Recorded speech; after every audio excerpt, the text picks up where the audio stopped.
tell me, Bob, a little bit about what is your favorite lane to be in all of the financial vehicles that you are able to roll out in front of customers and help them with. Which area do you find yourself most enamored with, like your favorite spot to be in? Yeah, there's actually two, if I might. One is I love helping families build for their future.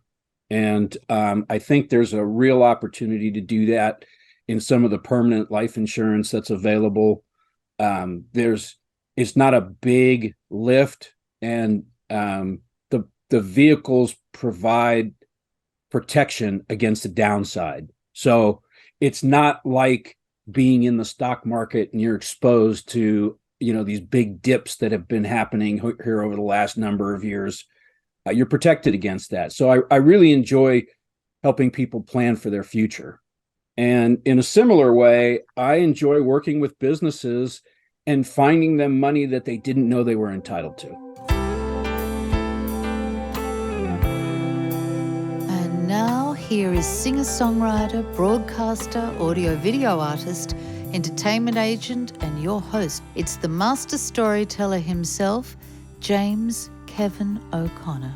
Hey, hey, hey, it's a beautiful day. Yes, it is, and I'm so happy to be back to work. I took 2 whole weeks off. I had my phone off pretty much the whole time. I did not take a laptop with me out to beautiful Rocky Mountains, California. Not California, what am I saying? My guest is from California. Colorado, 2 weeks in Boulder. And I had been out there a couple of different times, but never had the luxury of just going and hanging out and snowmobiling out in the winter park in the Rockies, climbing the high peaks, and it was glorious. So I'm revved and really happy to be back hanging with you guys. So I've got an old friend here. We haven't talked in a long time. I've had this show in the bank for a while. And his goal is, and his passion, of course, is helping and educating friends and customers in the financial services area. And he's been serving people through the financial services area since he first got licensed to sell real estate in California in 1979. So he's got a couple of different businesses going on, and he is going to join us today and teach us all about what to look for in financial services and how you can leverage that to help you in your life. So strap up your seatbelts, because we're taking a ride today from the Music City all the way out to the San Francisco Bay Area to hang out with Bob Nissim.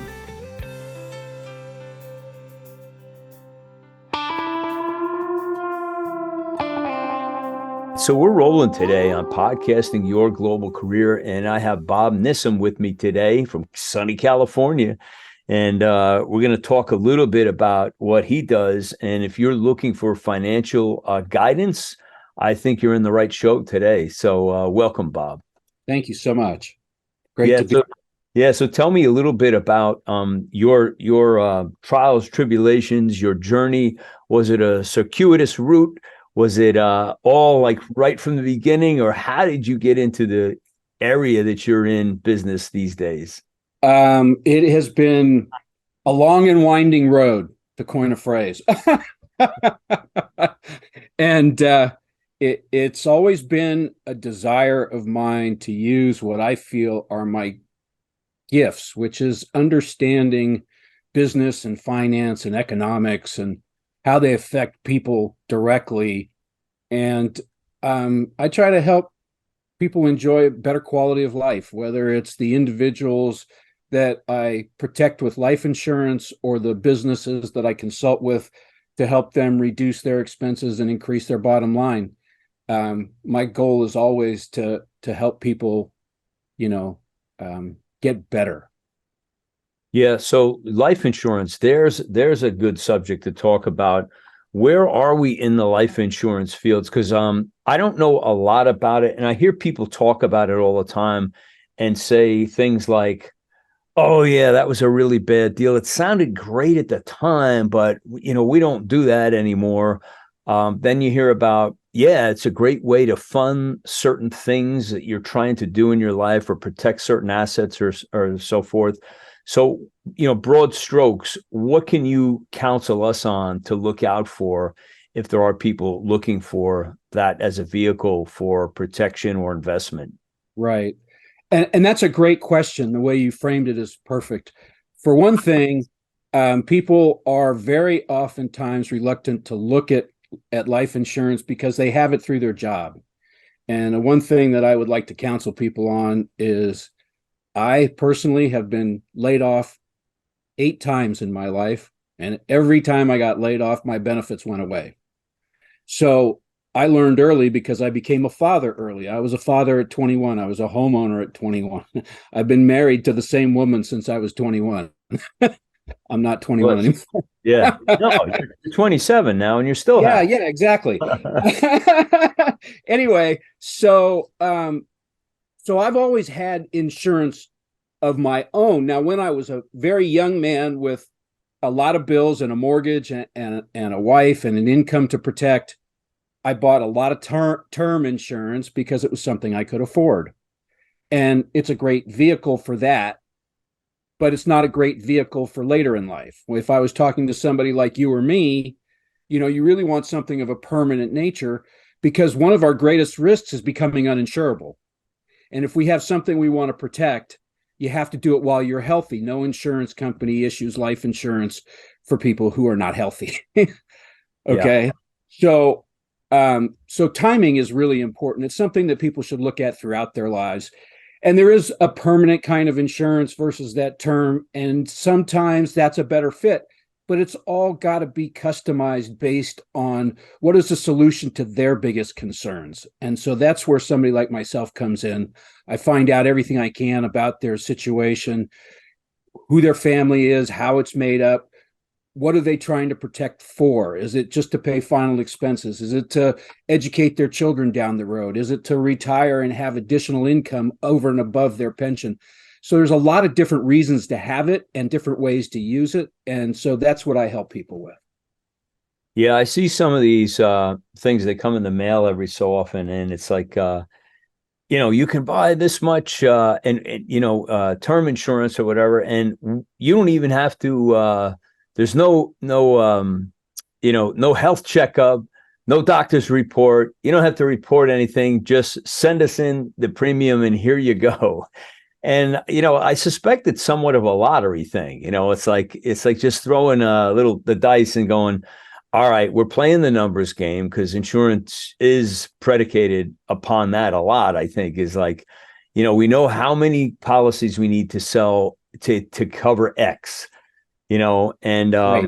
I just kind of laugh at it because then you look at the benefit and it's like, oh my God, it's, like that's nothing for a lot of money, but, Right. Myself, I'm blessed to be, healthy and I don't worry too much about it. But like you bring up a good point. If you don't have your health and you need insurance, man, you're in a kind of a tough spot, Yeah, very tough. loved ones, Then you have to revert to things like, what you see on TV, the Colonial whatever, 995. And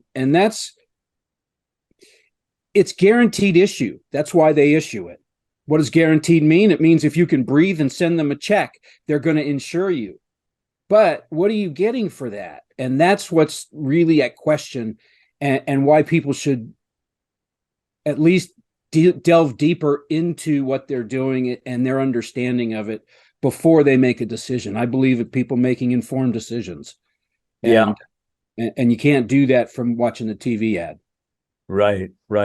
Hey, what's your take, Bob, on California losing State Farm insurance? They're moving out of the state, or maybe they're not moving out, but they're not accepting any more new policies, is what I understand. Yeah, and really that has to do more with fire insurance and homeowners insurance. It's a property and casualty, which is not something that I'm directly involved in. But to speak to your point, I have a huge problem with these insurers that take money all over the country. There's disasters everywhere. Yeah. People live in Florida, they're going to have hurricanes. People live in Kansas, they're going to have tornadoes. People live in the Northeast, they're going to have snowstorms. It's Yeah. like that's what an insurance company does. And Yeah. that's why they pay actuaries all that money to figure out how to balance the risk versus the reward. And so it really is difficult for me when I see these big insurance companies say, we're not going to offer homeowners policies any longer, or they cancel people's homeowners policy. It's like, what are they in business for? Yeah. Yeah. It's a little bit too selective, you know. It's like you want your cake and eat it too, and not share it too, you know. Well, and I understand, I mean, all of the insurance companies, for the most part, are for-profit companies. And so Yeah. they have shareholders and everything, constituents to appease. I get it, right? But there's got to be a balance. It's kind of like a health insurance company that says no to everything you ask them well, my doctor says I need this. And the health insurance company says no. It's like, why? Didn't I pay for health insurance to get coverage? Yeah. Car insurance, same thing. Get Right. in an accident. What do they want to do? They want to cut your benefits. Yeah. I've been paying premiums for the last 40 years. You don't Yeah. want to give me some of that money back? No, they don't. Yeah. Tell me, Bob, a little bit about what is your favorite lane to be in all of the financial vehicles that you are able to roll out in front of customers and help them with? Which area do you find yourself most enamored with, like your favorite spot to be in? Yeah, there's actually two, if I might. One is I love helping families build for their future. And I think there's a real opportunity to do that in some of the permanent life insurance that's available. It's not a big lift, and the vehicles provide protection against the downside. So it's not like being in the stock market and you're exposed to these big dips that have been happening here over the last number of years. You're protected against that. So I really enjoy helping people plan for their future. And in a similar way, I enjoy working with businesses and finding them money that they didn't know they were entitled to. Wow. Can you give us an example? Like, what would you look for that they don't have? Well, there's all kinds of things. There's certain tax considerations, like, for instance, businesses that have capital leases or own real estate, and they do a big investment to improve the property so that they can use it, so that it functions for them. And then they don't understand that there's ways to accelerate the depreciation that can actually put a lot of money in their pocket right now. It was something that we were doing a lot of during COVID, because companies didn't have any cash flow. They were shut down. And it's like, I still need to pay my mortgage. I still need to pay the bills. Still need to turn the electric on. And so there was an opportunity there. Another big area of opportunity is in large hospitals and medical providers, surgical centers. With what's happened with the healthcare in this country, there's millions and billions of dollars that are billed that are never paid, and I help companies find that, and so that can be a real difference maker. Wow. Yeah, you remind me of a story of somebody I knew in business. They had a telecommunications company, as I did at that time, and they kind of went off on this tangent of, they came up with this idea of doing phone audits, and it was like they went after I think it was either Verizon or AT&T at the time, and their first client was American Express. And they realized that the phone company had overcharged them to the tune of over $400,000, something crazy like that. And, they went in and I think either they did a split or a percentage. So, yeah, actually, I think that's what they took out of it. So I think it was more than that. But apparently the company had, because American Express is so big, they probably had a whole bunch of buildings and phones that were just like, they're never shut them off. They, but whatever. Right. And they kept just paying and paying and paying. but they turned that into a business. They said, well, let's get out of telecom and let's just do phone audits Right. and talk about finding money. So you're right. I mean, this exists in such a large way that people just don't know, they forget Right. or whatever. So, Right. Not only do they forget, but sometimes you can't know what you don't know. yeah. Right. And if no one's ever kind of shown you, then it's really hard to know and understand. Yeah. And so that's an area that there's so much information that it's hard for any one person or even any one department to kind of go through it all without the right software and expertise Yeah. and bring to the table. Yeah. Can you share with us any stories that you had a client where you had some surprising success or an unusual story that you helped somebody out with that you can share with us? And, kind of about the subjects that we're talking about, which you counsel them on something as far as enlightenment. They didn't know what they didn't know, and you helped them see the light. Can you got anything like that for us? Yeah, actually, it's interesting. I was speaking to one of my colleagues just earlier today. So it's not my story, it's his story, but it's still a good story and it fits this. They were working with a small hospital in the Midwest, and their annual revenues was in the $150 million range. They had a lot of billings with, hundreds of different providers of services, insurance companies, so on and so forth. But they did an audit of just the top 3 or 4, Blue Cross, Blue Shield, the big ones. And what they found was that although they had billed for all of these things, with the way that the billing came in and the reports and there were so many pages, so many lines, they lost track of what was actually paid. And at the end of the day, even though they had some specialized medical billing companies look through and scrub their data and get them money back, even after they'd gotten a 2 or 3% return, and they were very happy about that, we were able to come in right behind that and get them an additional 15 to 20% because of the technology that we're using that is proprietary and relatively new in the marketplace. So we're really excited to be able to share that with people. Excellent. Who was your you shared with us the 2 areas that you like to operate in. Who is your favorite client? Is it and you talked about helping out small businesses as well as individuals. So do you have a favorite area that you like to help people in, or a favorite client, I should say? It's interesting. I'm kind of a reverse peculiarity. I was a curmudgeon at 20, and I'm just the opposite of that now. I really enjoy people. So my thing really is this connection, is to develop a connection with people and then to serve them as if they're family or friends. I want to connect with businesses done with people you like and trust. Yeah. And it's never a one-off transaction with me. I'm not here to sell you something and then just say, bye, thanks very much. Put whatever it is that comes to me in my pocket and take off.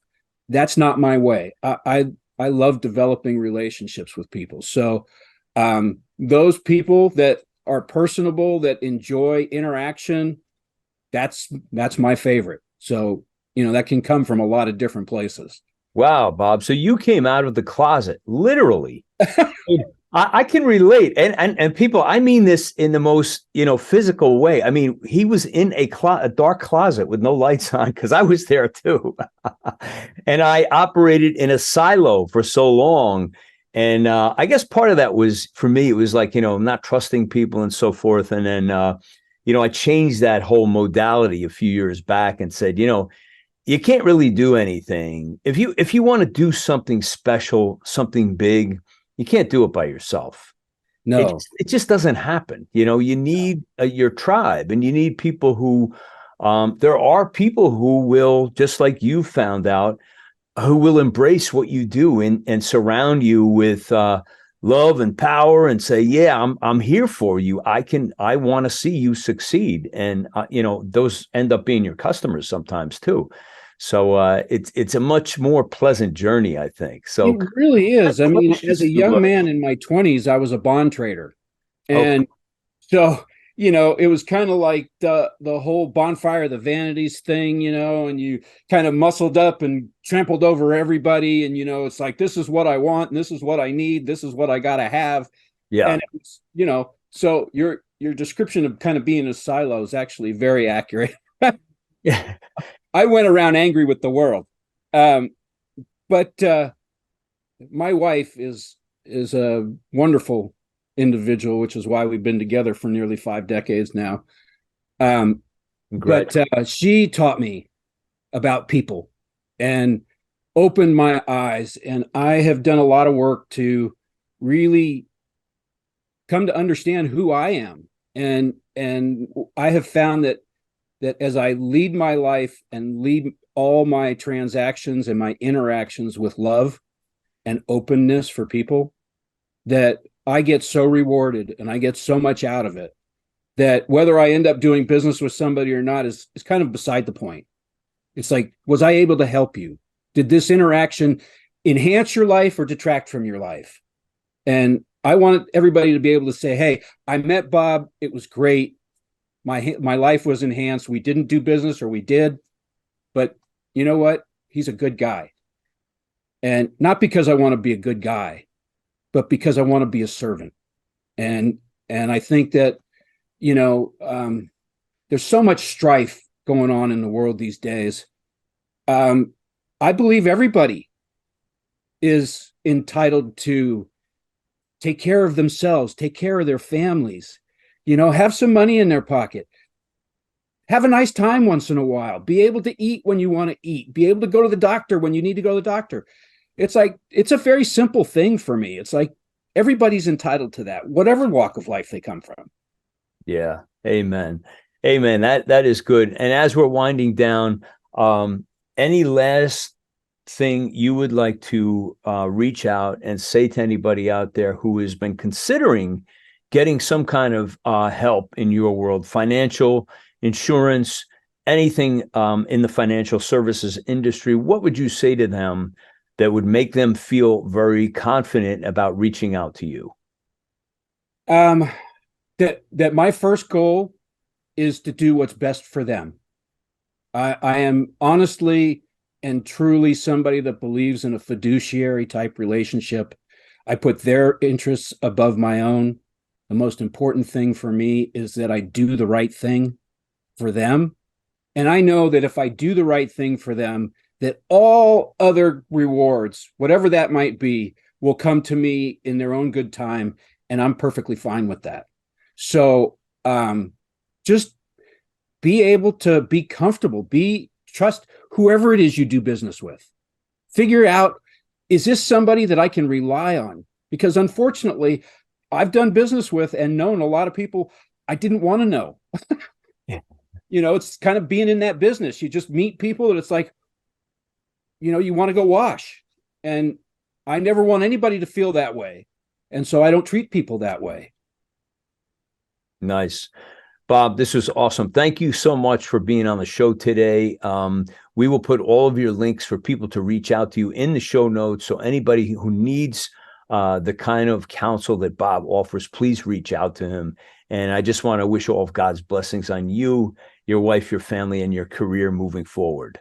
Thank you very much. And God bless you and everybody that listens to this, because we're all God's children, and I love you all. Hey, if you guys like what's going on here, please leave a great review in the Apple Podcasts. I've left a simple review process in the show notes, and we'd really appreciate it. And also, don't be shy. Forward this to your best friend because you know they need it. Hey, if you need some coaching, hit up the link in the show notes. It's calendly.com/Dharmic. And you can take a little chance with me, and I'll get you on your way. That's a wrap for me today. I'm your host, James Kevin O'Connor. So until the next time when we meet again, I'll either see you on the socials or I'll see you from the stage. Ride on, baby, won't you take a ride with me? Ride on, we can untangle all the mystery.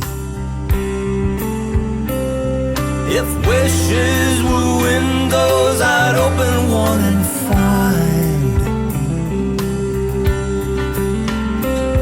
that freedom is really a simple state of mind.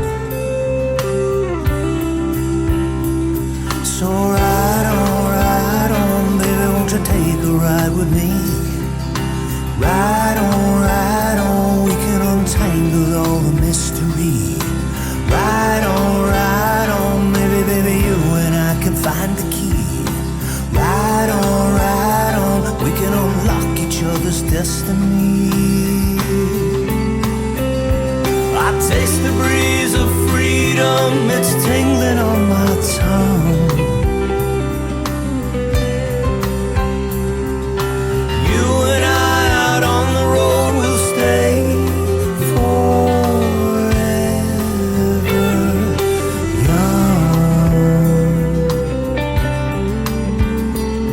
We'll stay forever young. So ride on, baby, won't you take a ride with me? Ride on, we can untangle all the mystery. Ride on, baby, you and I can find the key. Ride on, we can unlock each other's destiny. I'll take you places that you've never seen. I'll take you places that you never dreamed. I'll take you places that were pictures in your mind. I'll take you places